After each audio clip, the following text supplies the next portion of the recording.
ఇంతకీ ఎందుకు వెళ్ళాడు ఆయన అక్కడ గెరాసేనుల ప్రాంతానికి? ఆయన వెళ్ళినప్పుడు దయ్యాలు పట్టినటువంటి ఒక వ్యక్తి పరుగు పరుగున వచ్చి ఆయన పాదాల మీద పడ్డాడని ఉంది, కానీ ఎందుకు వెళ్ళాడు ఆయన అక్కడికి? గెరాసేనుల ప్రాంతం అంటే పందులు వేపుకునే వాళ్ళ ప్రాంతం అని.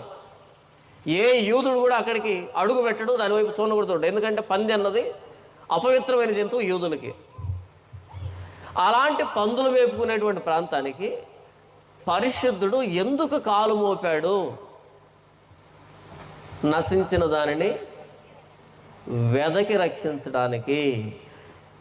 గొలుసులు వేశారంట, వాడిని అనేక మంది వైద్యుల చేత చూపించారంట, వాడిని సాధు చేయడానికి ఎంతో ప్రయత్నం చేశారు, కానీ వాడు సాధు కాలేదు. శ్మశానాల్లో తిరుగుతున్నాడు, కొండల్లో తిరుగుతున్నాడు, రాత్రింబవలు కేకలు వేస్తున్నాడు, తను గాయపరుచుకుంటున్నాడు.